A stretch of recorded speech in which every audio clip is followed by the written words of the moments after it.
ഈ കിതാബ് തന്നെ. പക്ഷെ നീ നിന്നിലൂടെ നോക്കുന്ന കിതാബല്ല, നീ കണ്ണിയത്തിലൂടെ നോക്കുന്ന കിതാബ്, നീ സിദ്ദീഖുൽ അക്ബറിലൂടെ നോക്കുന്ന കിതാബ്, നീ ഷേഖ് അബ്ദുൽ ഖാദിറിലൂടെ നോക്കുന്ന കിതാബ്, അല്ലാതെ നിന്നിലൂടെ നോക്കരുത്. പഴയ കാലത്ത് ഒരു കാര്യം നമ്മൾ ചെയ്യുകയാണെങ്കിൽ എന്താ പറയാ, ഏതെങ്കിലും മാന്മാരത് ചെയ്തിട്ടുണ്ടെങ്കിൽ എന്ന് പറയാം. അപ്പൊ നമ്മൾ പറഞ്ഞു, അത് കണ്ണിയത്ത് ഞാനൊരു ദിവസം ഇങ്ങനെ കൂടുമ്പോൾ കണ്ണിയത്തിന്റെ മജലിസിൽ ഇങ്ങനെ ഒരു സംസാരിച്ചപ്പോ കണ്ണിയത്ത് ഇങ്ങനെ പറഞ്ഞിട്ടുണ്ട്. അപ്പൊ മറ്റേ മുണ്ടൂല. എന്തുകൊണ്ട്? ഞാൻ ഖുർആനിലെ ആയത്ത് അംഗീകരിക്കില്ല. എന്തുകൊണ്ട്? പഴയ കാലത്തെ മനുഷ്യന്മാർക്ക് അന്തണ്ട്, ഇപ്പത്തെ മനുഷ്യന്മാർക്ക് അന്തല്ലടോ. മുഹമ്മദ് എന്ന വാക്ക് ഖുർആൻ പറഞ്ഞത് 4 വട്ടല്ലേ? ഞങ്ങളുടെ പ്രവാചകനെ ഖുർആൻ പറഞ്ഞത് 136 വട്ടാണ്. മനസ്സിലായില്ല? 136 വട്ടം ഖുർആനിൽ നിന്നാണ് ഒരു അക്ഷരത്തിന് പ്രതിഫലം 10 എന്ന് പറഞ്ഞാലേ ബേസ്. നിങ്ങളെ പ്രവാചകനെ ഖുർആനിൽ ഒരാൾ വായിച്ചാൽ അടിസ്ഥാനമായി 40 പ്രതിഫലല്ലേ കിട്ടുള്ളൂ. ഞങ്ങളെ പ്രവാചകനെ വായിച്ചാലോ? മനസ്സിലായില്ല? ഞങ്ങൾ പ്രവാചകനെ വായിച്ചാൽ ഏറ്റവും ചുരുങ്ങിയത് അയാൾക്ക് എന്ത് കിട്ടും? 136 × 10 1360 കൂലിയെങ്കിലും മൂസ എന്ന വ്യക്തിയിലൂടെ ഖുർആൻ വായിച്ചാൽ നേടുമെന്ന് നിങ്ങളുടെ തന്നെ മതം പറഞ്ഞു. നിങ്ങളുടെ നേതാവായ മുഹമ്മദ് എന്ന ഞാന് പ്രസംഗം കഴിഞ്ഞിട്ട് ഏഴത്ത് പാലത്തെ സ്റ്റേജിൽ തളർന്നിരിക്കുമ്പോൾ ഒരു ആള് വെള്ളക്കുപ്പായം വെള്ള തുണിയിൽ കണ്ണടയൊക്കെ വെച്ച ഒരാള് എൻ്റെ അടുത്ത് വന്നാണ്, ഉസ്താദ് തളർന്നിരിക്കല്ലേ, ഞങ്ങൾക്ക് ഒരു മാജിക് കാണിച്ചു തരുന്നു. മാജിക് ആയിക്കോട്ടെ. അപ്പൊ അയാള് മേശപ്പുറത്ത് കിടക്കുന്ന മനോരമ പത്രം എടുത്തു. എന്നിട്ട് അയാൾ അതിൽ നിന്നൊരു കഷ്ണം ചീന്തിയിട്ട് ആ കഷ്ണത്തെ അയാൾ നാലാക്കി കഷ്ണിച്ച് വൃത്തിയാക്കി. മനസ്സിലാണ്ട് പറഞ്ഞത്? നോട്ടിന്റെ പാകത്തിൽ വൃത്തിയാക്കിയിട്ട് അയാൾ എന്ത് ചെയ്തു? 100 നോട്ടിന്റെ പാകത്തിൽ അത് വൃത്തിയാക്കി ഒക്കെ ചെയ്തതിന് ശേഷം അയാൾ എൻ്റെ മുന്നിൽ ഇത് 400 റുപ്യാണ്. 4 കഷ്ണം കടലാസല്ലേ ഉസ്താദ്? അതെ. ഇനി ഞാൻ നിങ്ങൾക്ക് 400 റുപ്യ കാണിച്ചു തരാം. ഇങ്ങനെ കാണിച്ച് പിന്നെ 400 റുപ്യക്ക്. അതായത് ഒരു 10 സെക്കൻഡ് കൊണ്ട് ഈ 4 കഷ്ണം മനോരമ പേപ്പർ എന്തായി? 400 റുപ്യ. അങ്ങനെ 400 റുപ്യ കാണിച്ചെന്ന് എല്ലാം കഴിഞ്ഞ് ജാതൊക്കെ കഴിഞ്ഞ് നിർത്തി. അപ്പൊ ഞാൻ ഇയാളോട് ചോദിച്ചു, നിങ്ങൾക്ക് എന്താ പണി? എത്ര ശമ്പളം? 1500 റുപ്യ. ശരി, കിട്ടിയായ മനുഷ്യ 10 സെക്കൻഡ് കൊണ്ട് 400 റുപ്യ ഉണ്ടാക്കാൻ കഴിയണം. നിങ്ങൾ എന്തിനാണ് ഒരു മാസത്തിന് 1500 റുപ്യ? 20 കൊല്ലം മുമ്പാ. നിങ്ങൾ എന്തിനാണ് മനുഷ്യ ഒരു 1500 റുപ്യ ശമ്പളത്തിന് നിൽക്കുന്നത്? നിങ്ങൾ ആ 30 ദിവസം നയിച്ചാൽ നിങ്ങൾക്ക് എത്ര കിട്ടുള്ളൂ? 1500. നിങ്ങൾക്ക് ഇപ്പൊ 10 സെക്കൻഡ് കൊണ്ട് എന്ത്? അപ്പോ അയാൾ പറഞ്ഞു, ഉസ്താദേ നിങ്ങൾക്ക് രഹസ്യം പറഞ്ഞുതരാം, ഇത് നിങ്ങൾ 500 ഉണ്ടാക്കി തരുന്ന എനിക്ക് കഴിയൂല. എന്തുകൊണ്ട്?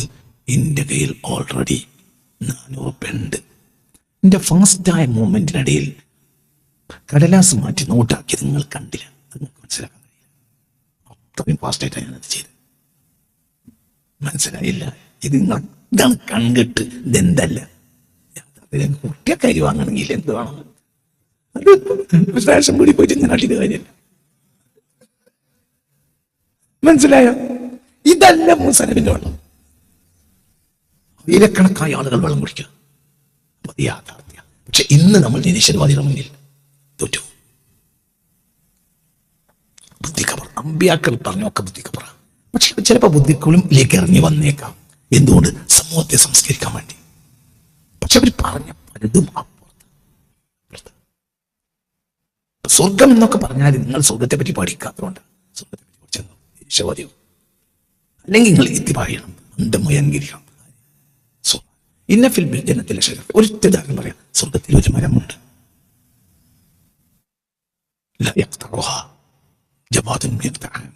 നിപുണനായ കുതിര ഓട്ടക്കാരൻ 100 വർഷം കുതിര ഓടിച്ചാലും ആ മരം മുറിച്ചു കിടക്കാൻ കഴിയില്ല. പൂർണ്ണമായി സ്വർണമാണ്.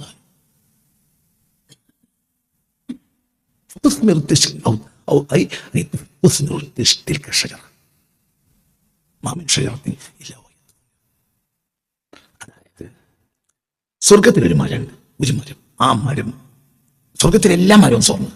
നിങ്ങൾക്ക് ബുദ്ധിക്ക് അംഗീകരിക്കാൻ കഴിയാത്ത കാര്യം പറയണം. സ്വർഗത്തിലെ എല്ലാ മരവും എന്താണ്? സ്വർണ്ണം. ആ മരങ്ങളൊക്കെ എന്തുമാവും? കായ്ക്കും ചെയ്യും. 1-ാം നമ്പർ പഴമായിരിക്കും. ആ പഴങ്ങൾ കഴിക്കാം. പക്ഷെ മരം എന്താണ്? സ്വർണ്ണം. ഇതെങ്ങനെ അംഗീകരിക്കാം?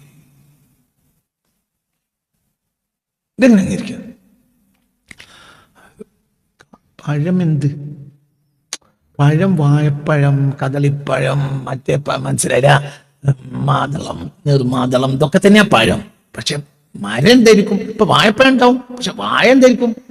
സ്വർണം. പഴോ ഒറിജിനൽ വാഴപ്പഴം തന്നെ, ഇതിനേക്കാൾ ഭംഗിയുള്ള, ഇതിനേക്കാൾ രുചിയുള്ള വാഴപ്പഴം തന്നെ.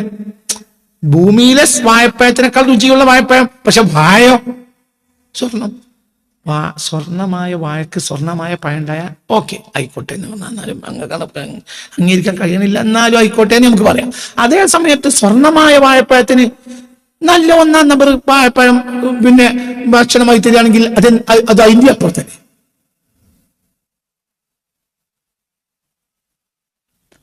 ഒരു മരത്തിന്റെ വർത്താനം പറയും വേണ്ട, അത് അത്രയും പിടികൊടുക്കാൻ കഴിയാത്ത ഒരു മരം. ആ മരത്തിന്റെ വീതി മനസ്സിലായില്ല, അതിന്റെ ഒരു വെടുത്ത് മുറിച്ച് കിടക്കാൻ ആർക്ക് കഴിയില്ല? നിപുണനായ കുതിരയോട്ടക്കാരൻ 100 വർഷം കുതിര ഓടിച്ചാൽ കഴിയില്ല. ഇതിനെങ്ങനെ അങ്ങനെ അംഗീകരിക്കാം? ഇത് ബുദ്ധി എങ്ങനെ അംഗീകരിക്കാം? മനസ്സിലാവും, നിങ്ങൾക്ക് പറഞ്ഞത് മനസ്സിലായില്ലേ? ഇവിടെ ഇപ്പൊ നമ്മൾ അന്ധവിശ്വാസം, ഇത് അന്ധവിശ്വാസമാണല്ലേ? അന്ധവിശ്വാസം ഇത് സത്യവിശ്വാസമാണ് മുഅ്മിന്.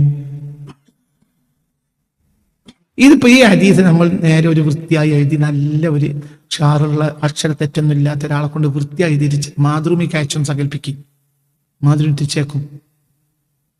ബാലരമയിൽ വരെ എഴുതാൻ പാടില്ലാത്തതാണ്. ബാലരമ പോലും അത് പ്രസിദ്ധീകരിക്കൂല, കാരണം ആ ജാതി അന്ധവിശ്വാസം പറയുന്നത്. പക്ഷെ ഇതെന്താണ്? വിശ്വാസിക്ക് സത്യവിശ്വാസ. വിശ്വാസി ആരാ? ഈ വിശ്വാസി ഈ വിശ്വാസി അറിയാത്ത ഈ വിശ്വാസി അറിയാത്ത ഒരാൾ എന്ത് പറഞ്ഞാലും അംഗീകരിക്കുന്ന ആൾ അയാളുടെ വിശ്വാസി. വിശ്വാസി എന്നതൊരു ജനറൽ വാക്കല്ലല്ലോ ഇസ്ലാമിൽ പറഞ്ഞ വിശ്വാസി. ഇപ്പൊ കമ്മ്യൂണിസ്റ്റ് വിശ്വാസിക്ക് കമ്മ്യൂണിസ്റ്റ് വിശ്വാസമല്ലേ, നിരീശ്വരാത്ത വിശ്വാസമല്ലേ? ഇസ്ലാമിലെ ഈമാൻ എന്ന് പറഞ്ഞാൽ എന്താ? മുഹമ്മദ് അള്ളാഹുവിൽ നിന്ന് റസൂലിൽ നിന്ന് ബോധ്യപ്പെട്ട കാര്യങ്ങളെ പൂർണ്ണമായി വിശ്വസിക്ക്, ബോധ്യപ്പെട്ടത്. ഖുർആൻ പൂർണ്ണം അങ്ങനെ തന്നെ. പരിശോധിച്ച് ക്ലിയർ ചെയ്യണം. അത് നിനക്ക് മനസ്സിലാവേണ്ട പറഞ്ഞ അതിന്റെ യാഥാർത്ഥ്യം 100% ശരിയായിരിക്കും. 100% ഇല്ലെങ്കിൽ നീ അത് മനസ്സിലാക്കിയ തെറ്റായിരിക്കും.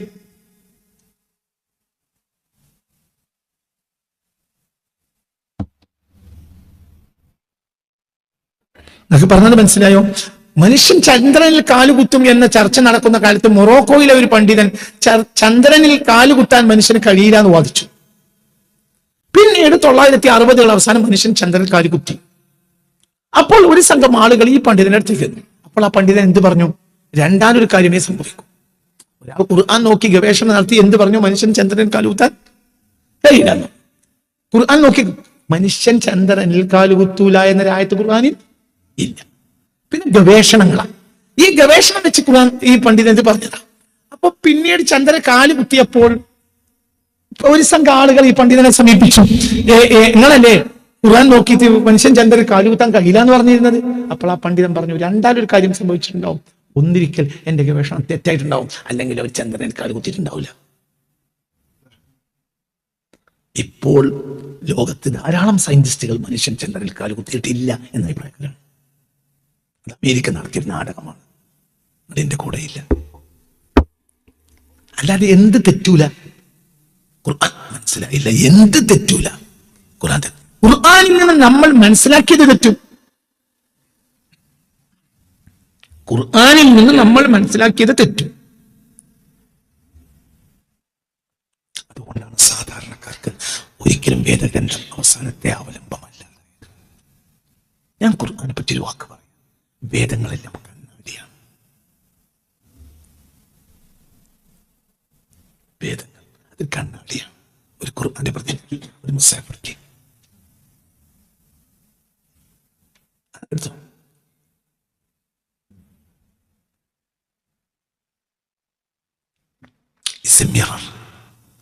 വേദഗ്രന്ഥം ഒരു കണ്ണാടിയാണ്. നീ നിന്നെയാണ് യഥാർത്ഥത്തിൽ ഖുർആനിൽ വായിക്കുന്നത്. ഖുർആൻ ഒരു കണ്ണാടിയാണ്. ഇതിൽ നീ മനനം ചെയ്യുമ്പോൾ നിന്റെ മനസ്സാണ് ഇതിൽ കാണുന്നത്. അതുകൊണ്ട് ഒരിക്കലും നിന്റെ ഗവേഷണം അവസാനം പോകില്ല. അതിന്റെ കൂടെയില്ല. സത്യം പറഞ്ഞു, സത്യം സത്യം. നല്ല ഉഷാറിലിരിക്കുകയാണെങ്കിൽ ബാക്കി പറയില്ല, നിങ്ങൾ പഠിച്ചോ. നീ നിന്റെ മനസ്സനുസരിച്ച് ഇതിൽ വായിക്കും, മറ്റൊരാൾ അയാളെ മനസ്സനുസരിച്ചും വായിക്കും. അപ്പോൾ സുന്നിക്കും ഇതിലായത്തുണ്ടാവും, മുജാഹിദിനും ഇതിലായത്തുണ്ടാവും, മതരാഷ്ട്രവാദിയായ ജമാഅത്തുകാരനും ഇതിൽ ആയത്തുണ്ടാവും. അതേ ആയത്ത് അതിയാനിക്കും ഉണ്ടാവും. വേദഗ്രന്ഥം എപ്പോഴും മിററാണ്. അതുകൊണ്ടാണ് ഒന്നാമത്തെ സൂറത്തിൽ തന്നെ എനിക്കൊന്ന് നന്നാവണല്ലോ എന്ന് പറഞ്ഞപ്പോൾ നീ നല്ലവരെ അവലംബിച്ചു വന്നത്. അപ്പോൾ അവിടെ കാണുന്നത് നിന്നെയല്ല, പറഞ്ഞിക്കഴിഞ്ഞു.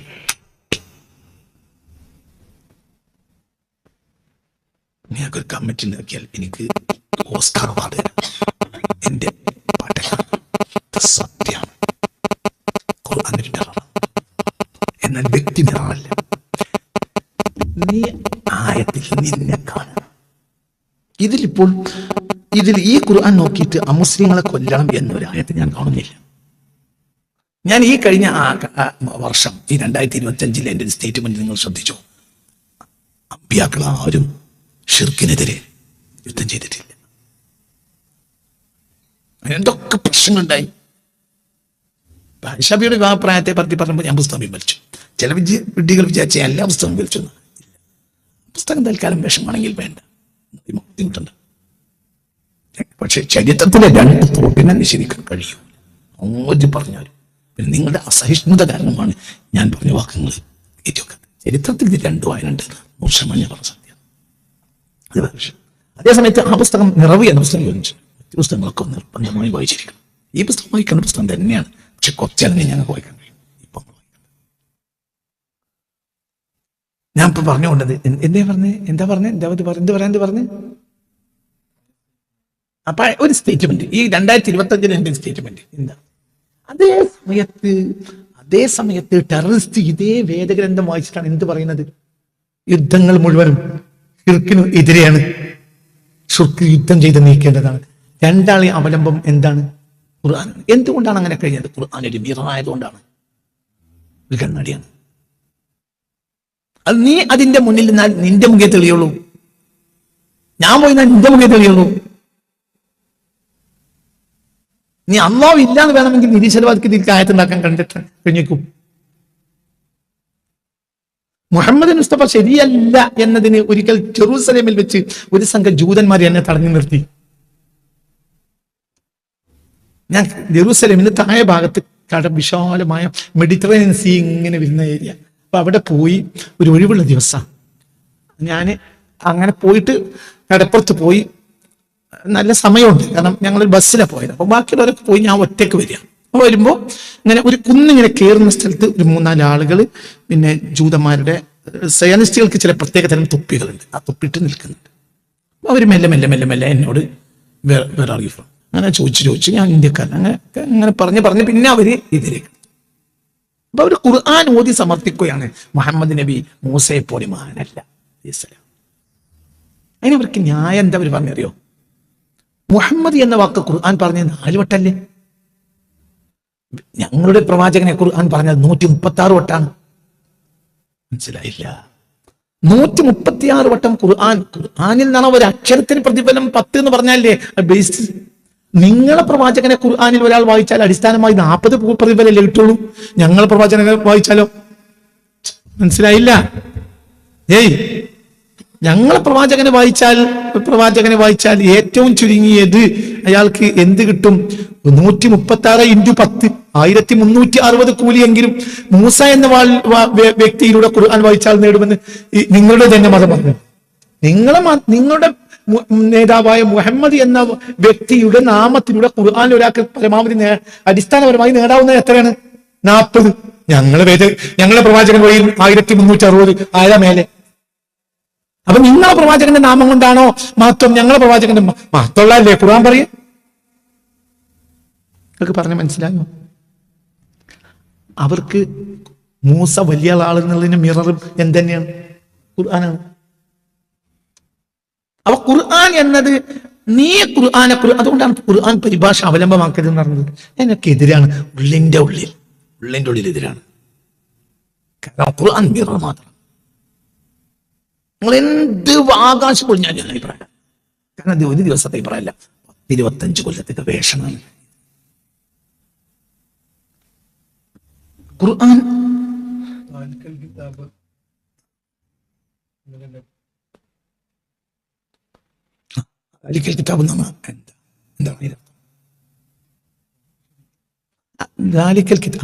കിതാബു എന്ന് പറഞ്ഞാൽ പറയേണ്ടടുത്ത് ദാലിക്കൽ കിതാബ് എന്ന് പറഞ്ഞോടത്ത് തന്നെ ഒരു അർത്ഥോക്തില്ലേ? എന്ത് ഗ്രന്ഥം, അടിസ്ഥാന ഗ്രന്ഥം. ഇത് അതും തന്നെ, അത് ഇത് തന്നെ. പക്ഷെ നീ വായിച്ച ദായിക്കോളമെന്നില്ല. അതില്ലാതെ ഇപ്പൊ ഒരു സംശയമല്ല. അതിൽ യഥാർത്ഥ ജ്ഞാനി എത്തിച്ചേരും. ആ ജ്ഞാനിയെ നീ അവലംബിക്കണം, നീ എത്തിച്ചേരില്ല. അപ്പൊ നീ ഖുർആനും നിന്നെ വായിക്കും, അതേ സമയത്ത് നീ ജ്ഞാനിയെ വായിച്ചാൽ നീ വായിച്ചത് എന്തിനെ തന്നെ? ഖുർആൻ. മനസ്സിലായില്ല? നീ കണ്ണിയത്തിനെ പിൻപറ്റിയാൽ നീ പിൻപറ്റത് എന്ത് തന്നെ? ഖുർആനെ തന്നെ. എന്തുകൊണ്ട്? അദ്ദേഹം ഇരുത്തം ചെന്ന സാത്വികനാണ്. അതേ സമയത്ത് നീ നേരിട്ട് ഖുർആൻ വായിച്ചാലോ? നീ വായിക്കുന്നത് ആരെയാണ്? നീ വായിക്കുന്നത് ആരെയാണ്? നിന്നെയാണോ? വേദഗ്രന്ഥം മിറർ മാത്രമാണ്. വേദഗ്രന്ഥം അവലംബമാണ്. പക്ഷെ നിന്റെ ന്യായം അവസാനത്തെ അവലംബമല്ല. വിജ്ഞാനത്തിൽ ലബ്ധപ്രതിഷ്ഠ എന്നൊരു വാക്കുണ്ട് ഖുർആനിൽ. തോന്നുന്ന ആ വാക്ക് വിജ്ഞാനത്തിൽ ഇരുത്തം ചെന്നവർ, അവരുടെ ന്യായാണ്. അവർ യഥാർത്ഥാണ് പറഞ്ഞത്. അവരെക്കാൾ വലിയവരെ അവലംബിച്ചു. അവന്റെ അപ്പുറം അവലംബിച്ചു. എല്ലാവർക്കും അവലംബങ്ങളാണ്. ലോകം കണ്ട മഹാപണ്ഡിതനാണ് ഇമാം ഷാഫിഈ. എന്നിട്ട് ഈ മനുഷ്യൻ ആട്ടിടേന്റെ അടുത്ത് പോയിരിക്കും. എല്ലാവരും ആക്ഷേപിക്കും, എന്നിട്ട് അവിടെ പോയിരിക്കും. ആട്ടിടേന്റെ അടുത്ത് പോയാൽ ഈ മനുഷ്യൻ ഇങ്ങനെ തല തോറ്റി. മനസ്സിലായില്ല? മസ്ജിദ് അംർ ബിൻ ആസിലെ മുദല്ലിസാണ് ഇമാം ഷാഫിഈ. ഹിജ്റ 22 മസ്ജിദ് അംർ ബിൻ ആസ് ഉണ്ടാക്കുന്നത്. ആരാണ്? ജേതാവായ അംർ ബിൻ ആസ് തറക്കല്ലിട്ടുണ്ടാക്കിയ പള്ളിയാണ് ഏത്? ആ മസ്ജിദ് അംർ ബിൻ ആസ്. അതായത് നൈൽ നദിക്കരയിൽ ഞാനൊരു 25 വട്ടത്തിനപ്പുറം ഒരു 30 വട്ടമെങ്കിലും ആ പള്ളി പോയിട്ടുണ്ട്. മസ്ജിദ് അംർ ബിൻ ആസ്, അത് നൈൽ നദിക്കരയില്ല. ആ പള്ളിയിലെ മുദല്ലിസാണ് ആര്? ഇമാം ഷാഫിഈ. ഹിജ്റ 201, 202, 203, 204 വഫാത്താവുന്ന കാലത്ത് വരെയും അവിടെയാണ്. അവിടെ ജോലി ചെയ്തുകൊണ്ടിരിക്കുമ്പോഴാണ് ഒരു സംഘം ആളുകൾ അദ്ദേഹത്തെ അടിച്ചു വീഴ്ത്തുകയും അതിൽ പിന്നെ രോഗിയായി മരിക്കുകയും ചെയ്തത് ഇമാം ഷാഫിഈ. മനസ്സിലാണ്ട് പറഞ്ഞത്? അവിടെ മുദല്ലിസാവുന്ന കാലത്താണ് അടിക്കുന്നത്. ജനങ്ങൾ അടിച്ചു. സത്യം ഒരിക്കലും ജനങ്ങൾ കൊടുക്കാൻ കഴിയില്ല. സത്യം പറഞ്ഞാൽ ജനം പല്ലനെയും ഒരു പണ്ഡിതനെ ജനം പ്രശംസിക്കണ്ടെങ്കിൽ ഉറപ്പിച്ചോളൂ കളനെയും. സത്യം പറയുന്നവരാണ് ദമുദ്രങ്ങിരിക്കാൻ കഴിയില്ല. കാരണം അയാൾ കാലത്തിനപ്പുറത്തിരിക്കും, ജനം ഉൾക്കൊള്ളൂല. ഇമാം ഷാഫിഈ വിഷയമാവിപ്പോവും, മരിച്ച ആ പള്ളി ഈ വ്യക്തി, ഈ മസ്ജിദ് അംർ ബിൻ ആസിലെ മുദല്ലിസാവുന്ന കാലത്ത് ഈ മനുഷ്യൻ ഷൈബാൻ എന്നൊരു ആട്ടിടയന്റെ അടുത്ത് പോയിരിക്കും. ആട്ടിടയന്റെ അടുത്ത് എന്നാൽ ആട്ടിടയനെ സംസാരിക്കും. ഈ മനുഷ്യൻ മിണ്ടൂല. ശിഷ്യന്മാരൊക്കെ ആശിപ്പിക്കും. അക്കാലത്ത് ഇമാം ഷാഫിയുടെ പ്രധാനപ്പെട്ട ശിഷ്യനാണ് ഇമാം മുസ്നി വരെ ആക്ഷേപിക്കും. മനുഷ്യന്മാർ മനക്കെടുത്ത കുട്ടികളെ ചിലപ്പോൾ മറ്റുള്ളവരെ ആക്ഷേപിക്കും. ആട് മേക്കണോ അന്തം വരെ ഞങ്ങളെ ഉസ്താദിനില്ല എന്നല്ലേ അതിന്റെ അർത്ഥം. മനസ്സിലായില്ല? ആട്ടിടയന്റെ അടുത്ത് ആട്ടിടയനോ? അപ്പോൾ ഇമാം ഷാഫി ശിഷ്യന്മാരോട് പറയും, നമുക്കറിയാത്ത ചില വിവരങ്ങൾ അയാളടുത്തെത്തുമ്പോഴാണ് നമുക്കൊന്നും അറിയില്ല എന്ന് മനസ്സിലാവും. അയാൾ ദൈവജ്ഞാനിയാണ്. നിങ്ങളെല്ലാം വിചാരിച്ചേ. അപ്പൊ നമ്മളൊക്കെ അവലംബിക്കുന്ന വ്യക്തിക്കും എന്തുണ്ട്? ഏഴാമത്തെ വയസ്സിൽ വ്യാഖ്യാന സഹിതം ഖുർആൻ മനഃപ്പാഠമാക്കിയ ഒരു മനുഷ്യന് എന്തിനാണ് ഒരാട്ടിടയൻ? ആ വേദഗ്രന്ഥത്തിൽ തന്നെ കാണുന്നുള്ള പേടി അതിന്റെ കൂടെ ഇല്ല. മനസ്സിലായില്ലേ? ആ ആട്ടിടയന്റെ അടുത്തിരിക്കുമ്പോൾ ഇരുന്ന് തന്നെ നന്നാക്കിയതിന് ശേഷം ആണ് ഈ വ്യക്തിക്ക് എന്ത് മനസ്സിലാവുന്നത്? തന്റെ അദ്ദേഹത്തിന്റെ മിററാണ്, അദ്ദേഹത്തിനെയാണ് പിന്നെ ഖുർആനിൽ ഇമാം ഷാഫി കാണുക. ആ ഇമാം ഷാഫിയെ ലോകത്തിന് ഉപകരിച്ചു. നിങ്ങൾക്ക് പറഞ്ഞ മനസ്സിലായോ? നമ്മളൊക്കെ ഖുർആനെ കാണാം, മിററാണ്, തന്നി കണ്ണാടിയാണ്. അതേത് വ്യക്തി ഇനി ഇതുവരെ ഇല്ലാത്ത ഇസം വന്നാൽ ആ ഇസം എന്തവലംബിക്കും? ഇപ്പൊ 3 വക്ത് നിസ്കാരമേ ഉള്ളൂ, 5 വക്തില്ലാന്ന് പറഞ്ഞ ആര്? എന്താണ് അവലംബിച്ച്? ഖുർആൻ. എന്തുകൊണ്ട് ഖുർആൻ എന്താണ്? ഇന്ന ഇതെല്ലാം എന്നെ ആണ്, പക്ഷെ നീ നിന്നിലൂടെ നോക്കരുത്, നീ ജ്ഞാനിയിലൂടെ നോക്കണം. ഇവിടെ മുജാഹിദിന് വെച്ചു, ഇവിടെ ജമാഅത്തിന് വെച്ചു, ഇവിടെ നിരീശ്വരവാദിക്ക് വെച്ചു, ഇവിടെ ചേകനൂരിന് വെച്ചു. ഇവിടെ പണ്ടത്തെ സുന്നികൾക്ക് പേച്ചിട്ടില്ല, ഇപ്പോഴത്തെ സുന്നികൾക്ക് വെച്ചു. എന്തുകൊണ്ട്? ഇപ്പോഴത്തെ സുന്നികളെ സുന്നി എന്ന് പറഞ്ഞാൽ മുജാഹിദിന്റെ സുന്നിയാണ്. അതായത് ഖുർആൻ അവർ നേരിട്ട് അവലംബിക്കുക. പണ്ട് ചെയ്തിട്ടുണ്ടെങ്കിൽ ഒരു കാര്യം ഒരു സുന്നി ചെയ്താൽ ഒരു സുന്നി മറ്റേ സുന്നിയോട് ചെയ്താൽ ഇത് ഇങ്ങനെ ഏതെങ്കിലും ഉസ്താദുമാര് ചെയ്തിനോന്നാ. ഇപ്പൊ ചോദിക്കാതെ ഖുർആനിലുണ്ടോന്നാ. അപ്പൊ സുന്നികളെ മുഴുവനും ഹമാക്കത്ത് ബാധിച്ചു പോയി എന്നതിന് ഇതിനപ്പുറഞ്ഞൊന്നും പറയല്ല. പഴയ കാലത്ത് നന്മ പൂത്ത ഒരു സമൂഹമാണ് ഇത് സുന്നികൾ. പക്ഷെ ആ സുന്നികൾ ഇപ്പൊ ഖുർആനെ വായിക്കുന്നത് ഏത് വഴിയാണ്? മുജാഹിദ് വഴി.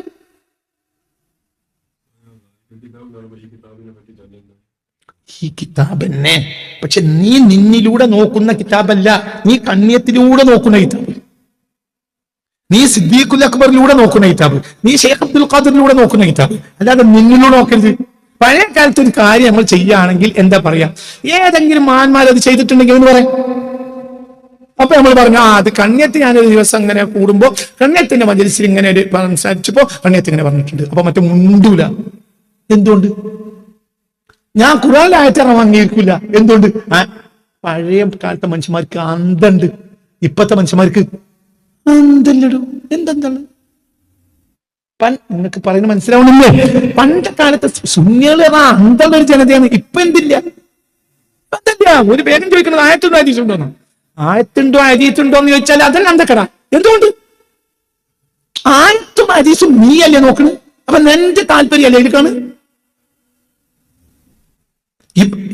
ആയത്ത് കലക്കി കുടിച്ച് അത് ഉള്ളിൽ കയറി അതിന്ന് വരുന്ന സാധനമാണ് എന്ത്? എടാ അരിയല്ലടാ തിന്നുന്നത്. മനസ്സിലായില്ല? ഇപ്പൊ നെല്ലല്ലേ നമ്മൾ എന്തിനാ നെല്ലുണ്ടാക്കണത്? തിന്നാന്. നെല്ലെന്തിനാ ഉണ്ടാക്കണത്? ഔദു ബില്ലാഹി മിനശ് ശൈത്താനിർ റജീം. പറയും മനുഷ്യന്മാരുടെ ഭക്ഷണത്തിൽ പ്രധാനപ്പെട്ട ഭക്ഷണം എന്താ? നെല്ല്. ഈ നെല്ല് തിന്നുന്നുണ്ടോ? ഇല്ല. ഇഷത് കൊണ്ടുപോയിട്ട് മില്ലിലെ വലിയൊരു പാത്രം ഉണ്ട്, അതിക്കാണ് ചെയ്യും. എന്നിട്ട് ആ മെഷീനിലൂടെ ഇറങ്ങി വന്നതാൽ കഞ്ഞിച്ചിരുന്ന കുഴപ്പമില്ല. നേരെ നെല്ലാണെങ്കിലോ അതിന്റെ ബ്ലാഡർ പൊട്ടും. നെല്ല് നേരിട്ട് നെല്ല് തിന്നാൽ എന്റെ കിടിഞ്ഞു പോവും. അങ്ങനെ തന്നെയല്ലേ? നെല്ല് കൊണ്ടേറ്റ് എന്ത് ചെയ്യും? ഇപ്പൊ ഞങ്ങളൊക്കെ നെല്ലുണ്ടാക്കുന്ന ആള് ഇക്കൊല്ലം ഉണ്ടാക്കിയിട്ട് പാടത്തുനിന്നുണ്ടെന്ന നെല്ലും ചാക്ക് അട്ടിട്ടിട്ട് എന്റെ വീട്ടിൽ അത് കണ്ടാ ഞാൻ വരുന്നത്. നീ ഈ നെല്ല് ചാക്ക് ഇവിടെ നെല്ലിനെ ചാക്കാക്കിക്കുന്ന എന്നെ എന്തിനാന്നറിയോ? എന്തിനാ? മില്ല് കൊണ്ടിടാൻ. നീ മില്ല് കൊണ്ടിട്ടിട്ട് മില്ലിൽ അത് കറങ്ങിയിട്ട് പിന്നെ എന്ത് ചെയ്യണം? അതിന്റെ എത്ര പോകുന്ന ഒരു പാത്തി കൂടി ഇങ്ങനെ വരും. അത് നമുക്ക് ഇന്നാ നേരെ ഇന്നാ നമ്മളെ കിഡ്നി പോവും. നേരെ ഖുർആൻ അങ്ങനെ തന്നെ തിന്നാണെങ്കിൽ എന്റെ കിഡ്നി പോവും. ആരിലൂടെ തിന്നു? കഞ്ഞത്തിലൂടെ തിന്നടാ, ശംസുബിന്റെ തിന്നടാ. അനക്ക് അവലംബിക്കാവുന്ന റാസിഖുന ഫിൽ ഇൽമി ഇമാം ഷാഫിയിലൂടെ തിന്ന്, ഇബ്നു ഹജറിലൂടെ, മഖ്ദൂമിലൂടെ തിന്ന്. ഖുർആൻ അർത്ഥം നോക്കിയാൽ നമുക്ക് മനസ്സിലാവണില്ല. അതേസമയത്ത് ഫത്വയിൽ നോക്കിയാൽ അങ്ങനെ തന്നെ നമ്മൾ ജീവിക്കണത്. നമ്മൾ ഖുർആൻ നോക്കിയിട്ടാണോ നിസ്കരിക്കണത്? നമ്മൾ ഖുർആൻ നോക്കിയാണോ നിസ്കരിക്കണത്? അല്ല. എന്തുകൊണ്ട്? ഖുർആൻ നോക്കിയാൽ നീ അന്നേ കാണുള്ളൂ, എനിക്ക് തോന്നിയ മാതിരിയാകാം. അതേസമയത്ത് മഖ്ദൂം എഴുതിച്ചിട്ടുണ്ട്. എന്ത് ഫത്വൽ മുഈൻ? മഖ്ദൂമോ അത് മില്ലാണ്. ഈ മഖ്ദൂം എങ്ങനെ മില്ലായത്? അതിന്റെ അപ്പുറത്ത് വേറെ മില്ലുണ്ട്, ആ മില്ലിന് മുറിച്ചതാണ് ഈ മില്ല്. ഇപ്പൊ സുന്നികള് ഒരു കാര്യം പറഞ്ഞാൽ വേഗം ചോദിക്കണ്ട ഖുർആനിലുണ്ടോ ഹദീസിലുണ്ടോ? എന്തുകൊണ്ട്? സുന്നികൾ ആരായി? വഹാബിയായിടോ. ആരത്തുണ്ടോ ഹദീസുണ്ടോ എന്ന് ചോദിച്ചാലും വഹാബി. ഇപ്പൊ നിങ്ങൾക്ക് ക്ലിപ്പാക്കാം, നിങ്ങൾക്ക് ക്ലിപ്പാക്കാലോ. കാരണം ഖുർആൻ എന്നതൊരു മീറാണ്. അതിൽ ചേകന്നൂര് ചേകനൂരിന്റെ താല്പര്യമാണ് ചേകനൂരിൽ കണ്ടത്. ഖുർആനിലൂടെ ചേകനൂർ സമീപിച്ചപ്പോൾ അയാൾക്ക് എന്ത് കിട്ടി? 3 വഖത്താണ്. ഖുൽ എന്ന പദങ്ങളെല്ലാം ഖുർആനിൽ നിന്ന് വെട്ടണമെന്ന അഭിപ്രായം ചേകനൂരുണ്ടായിരുന്നു. ഖുൽ, എനിക്ക് ചേകനൂരിന് എന്താ ന്യായം? ഖുൽ ഹുവല്ലാഹു അഹദ്, നബിയേ അല്ലാഹു ഏകനാണ് എന്ന് താങ്കൾ പറയുക.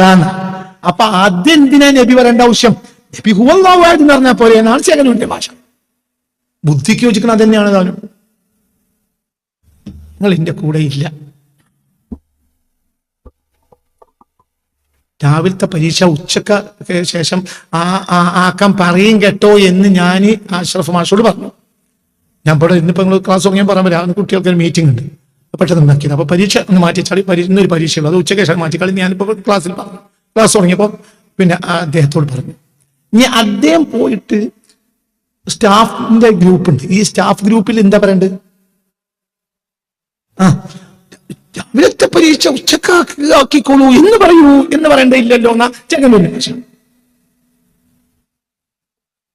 നിങ്ങൾക്ക് പറഞ്ഞാൽ മനസ്സിലായില്ല. പുല്ല് ഒന്നും വേണ്ട, ശേഷമുള്ളതില്ലേ പറയേണ്ടതുള്ളൂ എന്നാണ് ആരുടെ ഭാഷ. പറയാൻ മനസ്സിലായോ നിങ്ങൾക്ക്? അതാണ് നേരെ ബുദ്ധി. ബുദ്ധി അംഗീകരിക്കുന്നു, അതാണ്. പക്ഷെ ഖുർആൻ ഇതാണ് എന്നുള്ളത് ജിബ്രീൽ കൊടുത്തതാണ്. അപ്പോൾ ഹബീബ് ബുദ്ധിയല്ല അവലംബം, പിന്നെന്താണ്? ജിബ്രീലിനെ. നമുക്ക് പറഞ്ഞ മനസ്സിലായില്ല. അപ്പൊ ജിബ്രീലിനെ പിന്തുടർന്നു, ജിബ്രീലിനെ അള്ളാഹു കൊടുത്തു, ജിബ്രീൽ നബിക്ക് കൊടുത്തു, നബി നമുക്ക് തന്നു. അപ്പൊ കുൽ നമുക്ക് ആയത്താണ്. ചേകനൂരിന് അത് ആയത്ത അല്ല, ആയത്തിനെ ഒഴിവാക്കണം എന്നാണ്. എങ്കിൽ നിങ്ങൾക്ക് പറയുന്നത് മനസ്സിലായല്ലോ. എങ്കിൽ സാധാരണ ബുദ്ധി അംഗീകരിക്കുക ആരെ വാദാണ്? ജനവാദാണ്. നിങ്ങൾക്ക് പറഞ്ഞ് മനസ്സിലാക്കി ചിന്തിക്ക്. ഇപ്പൊ ഇവിടെ ഞാൻ പറഞ്ഞില്ലേ, ഈ റാസിഖായ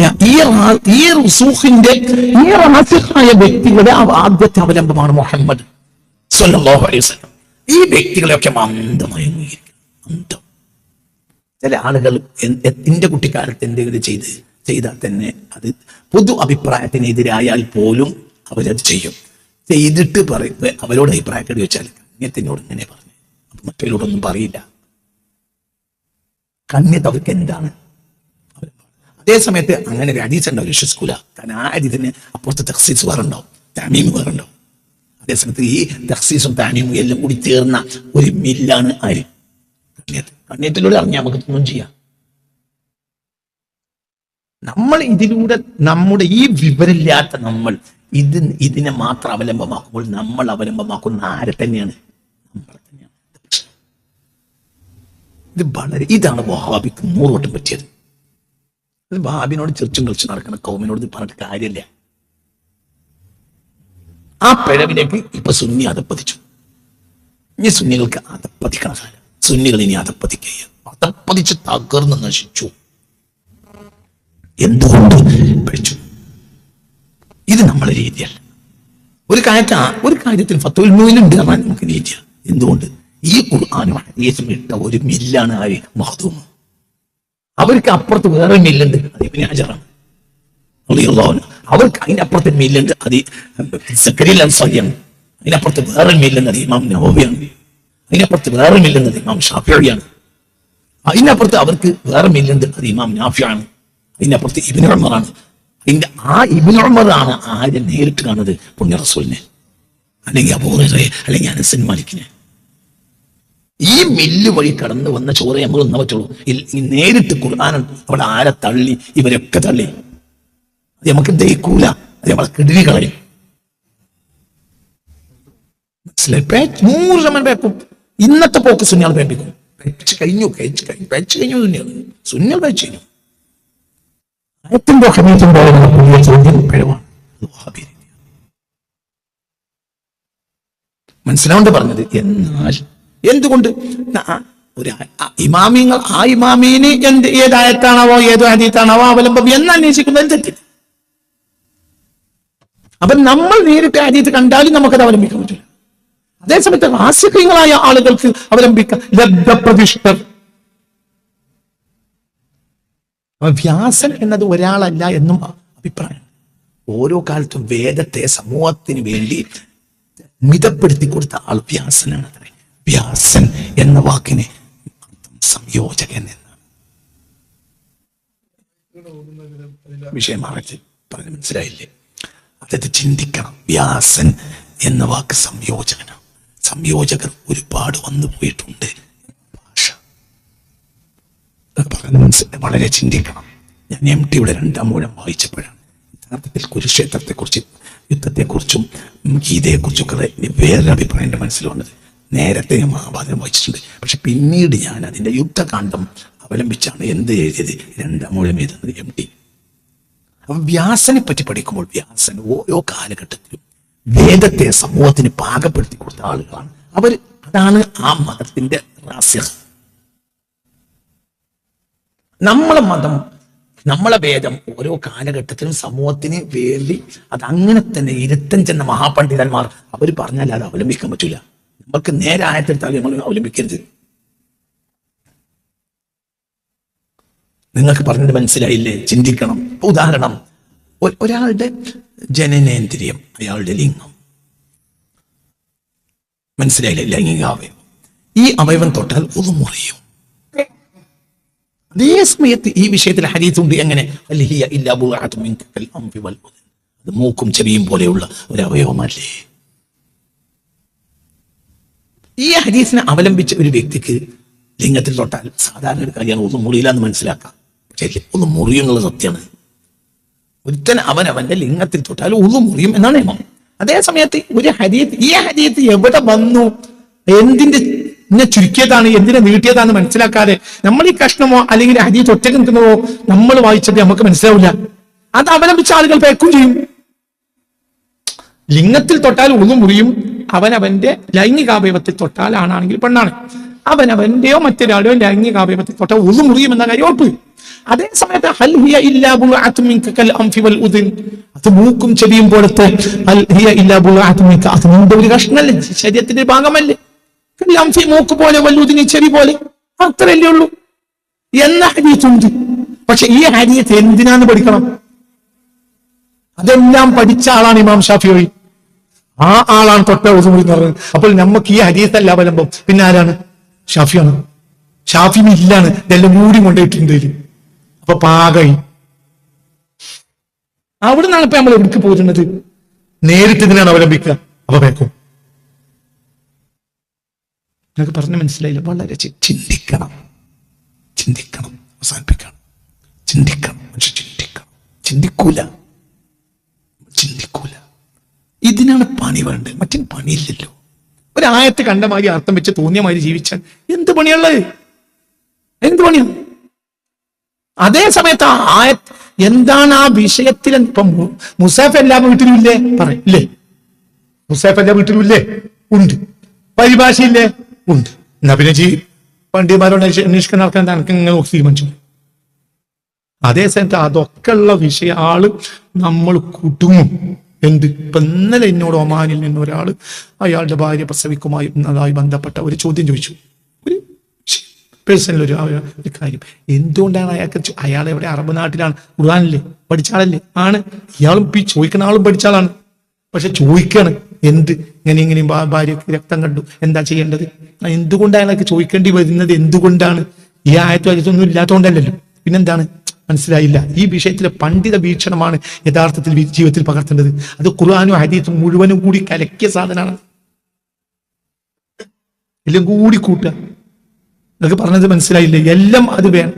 എല്ലാം ഇപ്പൊ ഏത് മരുന്നിലും മഞ്ഞൾ ഉണ്ടാവും. മഞ്ഞൾ നോക്കാം, മഞ്ഞളിന് എത്ര കിഡ്നി കളയുന്ന സാധനം പറയില്ല. മനസ്സിലായില്ല? ഹബ്ബത്തു സൗദാഇ ശിഫാഉ ലികുല്ലി ദാ, കരിഞ്ചീരകം എല്ലാ രോഗത്തിനും മരുന്നാണ്. ജന്തുന്ന അതൊന്ന് 2 മാസം കഴിഞ്ഞിരുന്ന എന്റെ കിഡ്നി പോകും. നിങ്ങൾ ഇവിടെ ഇല്ല. ഹബ്ബത്തു സൗദാഇ ശിഫാഉ ലികുല്ലി ദാ, എല്ലാ രോഗത്തിനും മരുന്നാണ്. എന്ത്? കരിഞ്ചീരകം. ഈ ഹദീസ് വായിച്ചിട്ട് കരിഞ്ചീരകം കൊണ്ടുവന്ന് കിഡ്നി കളഞ്ഞ ഒരുപാട് ആളുണ്ട്. എനിക്ക് രോഗം വരാതിരിക്കാൻ വേണ്ടിയിട്ടാണ് ഇപ്പൊ എന്ത് ചെയ്യുന്നത്?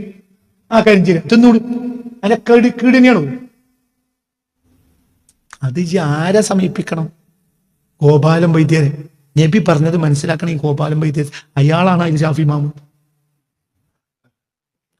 ഗോപാലൻ വൈദ്യരോട് പോയിട്ട് പറഞ്ഞാൽ മതി എന്ത് കരിഞ്ചീരകം എങ്ങനെ. അപ്പൊ കരിഞ്ചീരകം അയാൾ അളവ് പറയും, കൂട്ടാൻ പറ്റിയതും പറയും, കൂട്ടാൻ പറ്റാത്തതും പറയും, എങ്ങനെ ഉപയോഗിക്കണം എന്ന് പറയും. അങ്ങനെ ഉപയോഗിച്ചാൽ എനിക്കത് ഷിഫയാണ്. അല്ലെങ്കിലോ എന്റെ കിഡ്നി പോകും. അപ്പൊ ഇജി പറഞ്ഞ നബിനെ കുറ്റം പറയും.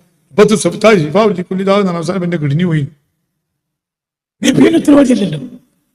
എല്ലാ രോഗത്തിന്റെയും ഷിഫായ ഒരു അവസ്ഥയിലുണ്ട്. ഇനി അത് ആരാണ് നിനക്ക് തിരിച്ചു തരേണ്ടത്? ഇരുത്തം ചെന്ന വൈദ്യർ. മുറിവൈദ്യൻ ആളെ കൊല്ലും.